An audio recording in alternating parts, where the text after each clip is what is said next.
সুন্দরবনের ঢাংমারি এলাকায় কোস্ট গার্ডের বিশেষ অভিযান অপারেশন ম্যানগ্রোভ শিল্ড এ কুখ্যাত ডাকাত করিম শফিক বাহিনীর 2 সক্রিয় সদস্যকে অস্ত্র ও গোলাবারুদ সহ আটক করা হয়েছে।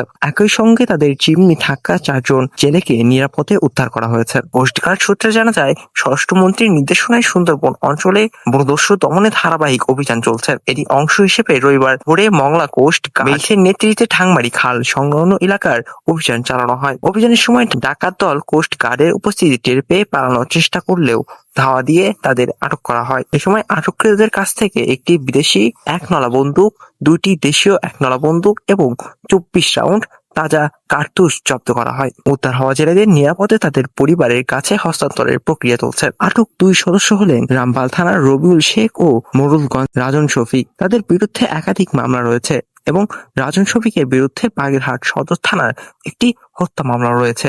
আটককৃতদের বিরুদ্ধে আইনগত ব্যবস্থা গ্রহণের প্রক্রিয়া চলছে বলে জানিয়েছে কোস্ট গার্ড। আব্দুল আল জাকারিয়া, ডেস্ক নিউজ, চেকপোস্ট।